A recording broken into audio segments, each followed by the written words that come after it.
guys, how's it going? We're back in the garage with another video today. I'm gonna do this one over a period of time. I got stuff all over my arms, but we're gonna do this over a period of time here on various things that I do with the FC and kind of compile them into videos to make them condensed, a little easier to watch, so I'm not just rambling on for 20 minutes. Anyways, if you're returning, thank you for coming back. If you're new here, what we did in the last video, well, you should go watch that. I introduced this car and we do a little bit of work to it.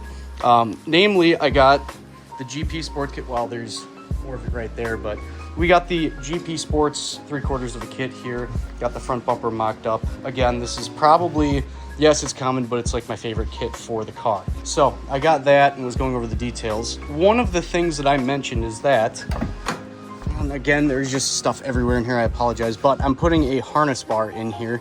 I'm not sure what brand it is, but I was working on doing that, and I figured that I would start recording, you know, halfway in, of course. But so to put a harness bar in these cars, again, this is going to be dependent all on which style of harness bar you go with. I know there's a couple of them out there, but this is your typical style where you have the end plates here, bolts up here to the bar, goes across, and then you have these stabilizing braces that bolt into the factory seatbelt holes.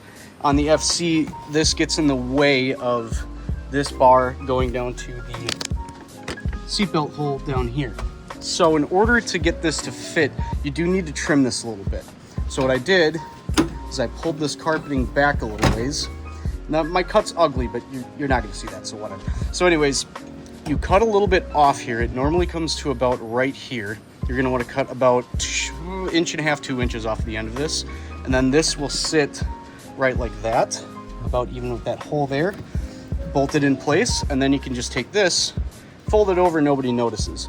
Now I do have my lower C-pillar trim out here, and that's for a good reason. In this car, I have the non-power seatbelt trims in here. So non-power seatbelt, you know, roof trim along the door here, non-power seatbelt B-pillar trim. I said C-pillar trim earlier, I meant B-pillar. And then I originally had the power seatbelt C-pillar lower trim in here because it fit better with this.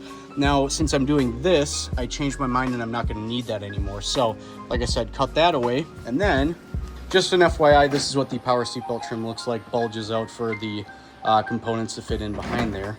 Sorry about the wind noise here, it's pretty windy out here today. So, what I did was I had the non-power seatbelt lower B-pillar trim pieces from my car that were red, and we're painting them in the same color of satin black paint that I did the rest of the interior trims. Now, the satin black is not quite the right color. I wish I would have gone with a matte black, and even then it probably wouldn't have matched the dash perfectly or some of the other trim pieces I had, but you get the idea. This is now gonna match a little bit better and is gonna fit better with what I have set up. For this, we are using just your generic Rust-Oleum, again, satin black. Realistically, matte black would be the move, but this is what I've had and what I did the rest of it with. And doesn't want to act right. Comes as no surprise to me that I would do this, but I showed the wrong can and used the wrong can on that last coat. This is what I'm using, this satin protective enamel. I grabbed the wrong can. I had 2 different cans of black sitting out, so my mistake. We will use this for another coat, but coming along nicely here. All right, we have our B-pillar lower trims fully painted up. I did like 4 coats or so of the satin black on them, so we're gonna let these cure for at least a full day before I even attempt to install them into the car. All right, guys, same video, new day out here, continuing with progress on the RX7. The pieces have cured. You know, it's not super even, but is what it is. So speaking of the painted interior, had a thought about this today, actually. I was out at my buddy Brendan's shop, and was picking up a couple more pieces for this car. But the thing I'm worried about with this is that the paint will flake off, crack, fade over time, which it might with sun exposure and people kicking stuff, which these pieces and the pillar trim and things like that I'm not super concerned about, but what I am concerned about is the door cards. Because people are going to put their arms up here, you know, or up against it, whatever. Especially these right here, these handles. That I'm a little concerned with, about that becoming brittle and then starting to crack. I mean, it's got some flexibility and elasticity to it right now, but who knows how long that's gonna last. So anyways, I was out at Brennan's shop and picked up a few more parts. We got airplanes, dude.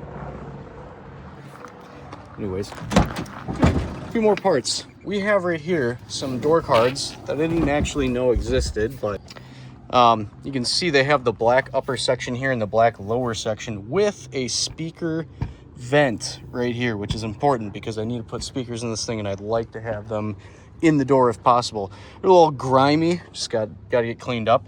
Now the center here, probably going to change this somehow. I have to work on maybe disassembling it and seeing how I can reupholster this so that I can get rid of the gray, because I don't really want the gray in the interior.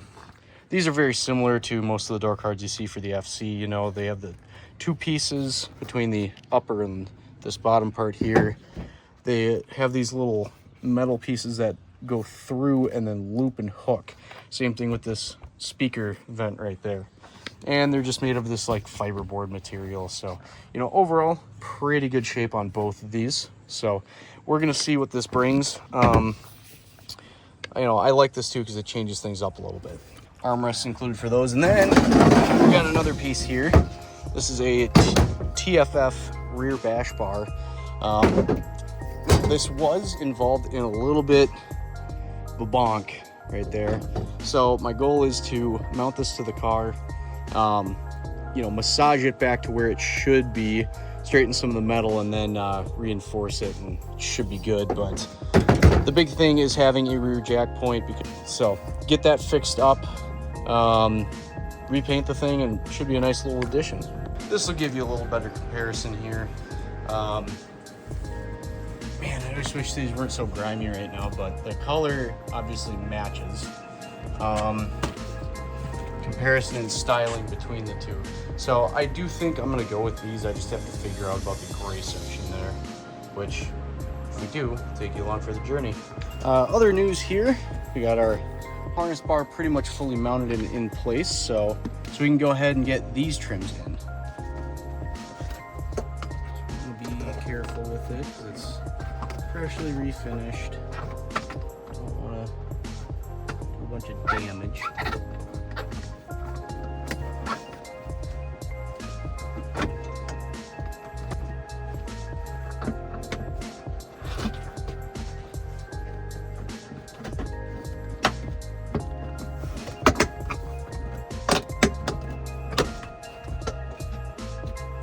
Looking at this, and that looks way glossier than that. So yeah, I don't know. I wonder if that's going to change as it maybe hears more, or maybe it's from me using the wrong paint like an idiot. All right, so I do have a couple of things I want to do with this thing. First off, well, get this at least mocked up and see if I can start tweaking it back into shape. And with that, removing the factory rear crash bar. Another thing, I sold this factory Turbo 2 wing, so got to get that taken off. Kind of mad at myself about this because I pulled this off of my donor car and had it sitting around and decided one day, you know what, I'll mount it up because, you know, it's probably what I'm going to end up running. And then I came across a factory duckbill spoiler, those not so common ones, and always wanted one of those. I like the type of wings on drift cars, especially that sit low and long, like that makes the car look low and long. It's you know, I don't know how to explain it, but aesthetically it's a really good choice for a drift car like that. So it probably comes out about the same amount past the hatch as the factory Turbo 2 wing, but regardless, I am getting rid of this. You know, I'm kind of disappointed because it would have been nice to keep this purely for the fact that I could change things up, but here's what it is. There's, you know, plenty of Turbo 2 wings out there.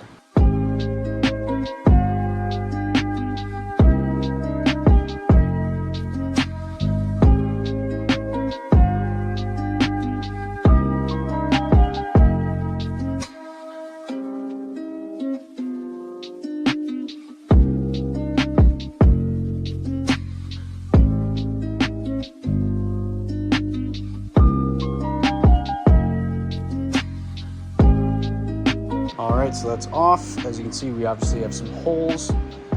Not the first rodeo for me for filling holes on a car with bodywork here. So we're gonna get to that at some point here.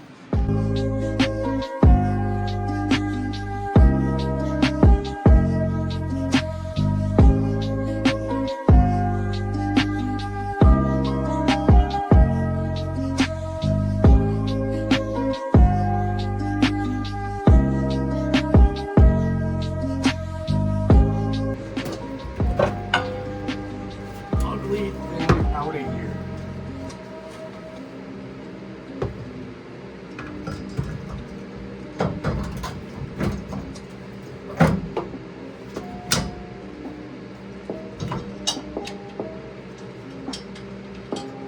All right, and just like that, we have our TFF bash bar mounted up.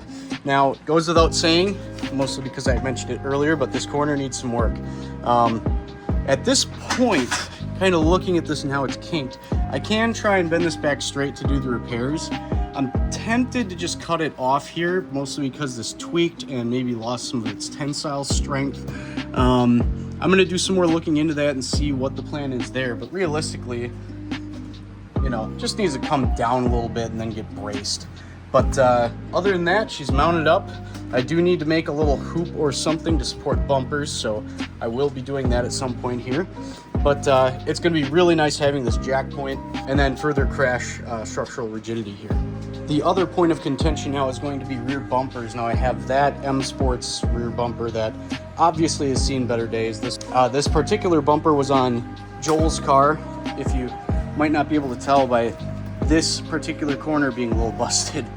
But yeah, getting that to fit is going to be easier said than done because the exhaust that came with the swap parts has this gigantic HKS high power. You can't even see the engraving there. Yeah, the HKS high power muffler on it. It's like a 4.5-inch tip. It's absolutely massive, and the problem is it does not fit the cutouts in that bumper. I actually just whaled this end of that bash bar down with a hammer a little bit and was able to get proper clearance. You just stay.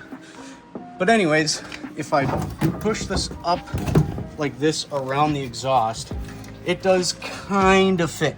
So I might have to trim up here a little bit, but I might actually be able to get this to work. So hold that thought. Yeah, this was what I was thinking about when I was talking about the tensile strength. So I hammered it back down, and you can see it already tore even more behind this plate here, and I can physically move this back and forth here. So that's definitely going to have to get braced here. Probably going to get a slightly larger tube of some sort. The problem also is it's right by the mounting point, so I might have to figure something out here where I'm probably gonna have to cut this here, find a just barely larger section of tube, slide it over, mock this up, get it in the right position, weld around, grind down, weld through primer, slip the brace piece here, and maybe like notch it, like C-notch it here, and then weld all the way around the thing to get this really braced in. But I think that's doable. I think we can get that done. All right, guys, so I decided I'm going to cut this video off here for now. I'll have another one out soon with actually a lot more important and cooler updates. Just kind of wanted to get something in to fill the time in here. I don't want to like really compromise on my content really too much on this channel, but I just want to get something going to have some momentum here. So we'll have more coming for you guys soon. One thing I find interesting about FCs and their bash bar situation in general is that the rear crash bar actually has 2 bolts that mount to the outside, like underneath the car, and then one that goes inside. So just one of those weird little nuances of the FC chassis that I found out. But at any rate, let me know what you guys think. Let me know what you'd like to see more of. There will be more mechanical and more aesthetic parts and things like that in this next video. So hope you liked it. Drop a like and a comment and hit that subscribe button, and I'll see you guys next time. As always, God bless.